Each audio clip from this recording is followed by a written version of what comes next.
So, have you ever really stopped to think about it? Where does a regional culture actually come from? Its unique food, its language, all those specific traditions. Well, let's dig in and find out. Think about it.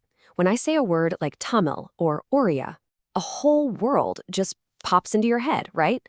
You're probably picturing specific foods, certain clothes, maybe a style of music, a whole cultural identity, all wrapped up in one word. And it's so easy to just take all of that for granted. We kind of assume these identities have been around forever, like they're set in stone, completely unchanging. But is that really how it works? Well, it turns out the reality is way more dynamic. This quote really hits the nail on the head. Our cultures today, they're not some ancient relics gathering dust. They are the living, breathing result of this constant, complex process of mixing and evolving. So let's break down exactly how that happens. Okay, so what is a regional culture really? It's clearly a lot more than just a line drawn on a map.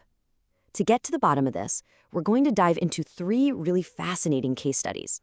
All right, first up, language. We're going to look at that powerful link between language, power, and region by digging into the story of the Chera Kingdom and the Malayalam language.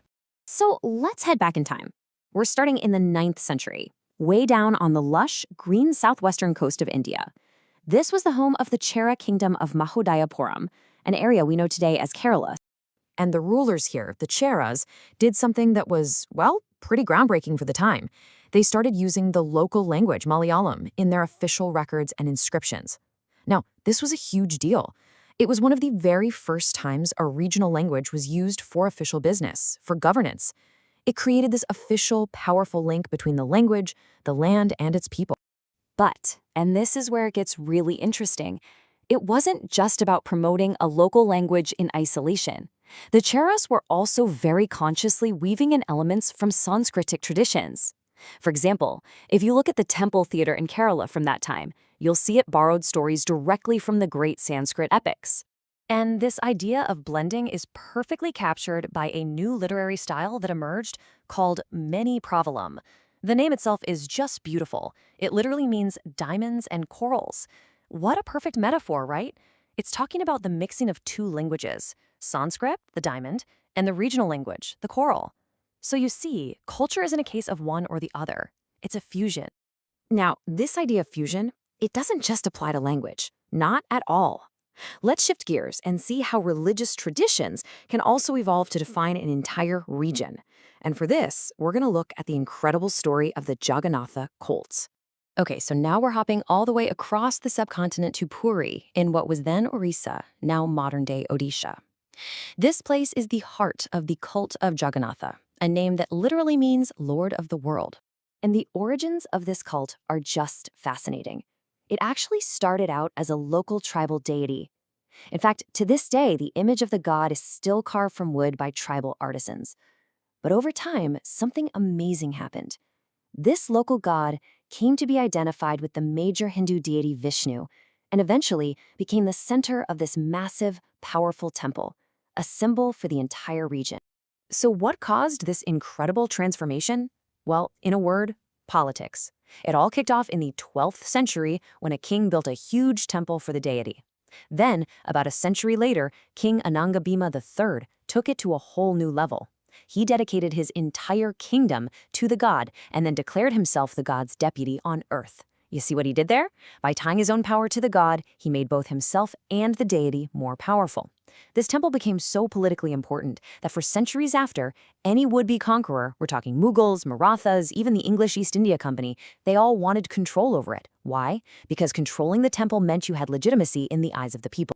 All right, for our third and final example, we're going to see how culture isn't just something that evolves in one spot. It travels, and there's no better way to see this than by following the journey of the Kathak dance form. So the word Kathak itself comes from Katha, which simply means story, and that's exactly how it started out. It began with a caste of storytellers in the temples of northern India. They wouldn't just tell stories, they'd act them out, using gestures and songs to really bring them to life. Just look at the incredible journey this art form went on. It started with those storytellers in the temples. Then, during the Bhakti movement, it began to incorporate all these emotional legends about Radha and Krishna. After that, it moved into the royal courts of the Mughal emperors, and that's where it picked up its distinctive style.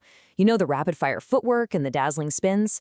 It kind of fell out of favor during the British period, but then, after independence, it was revived and finally recognized as one of India's great classical dances. I mean, what a journey, right?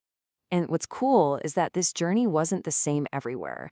The dance actually split into these distinct traditions, or gharanas, which are basically just different schools of style.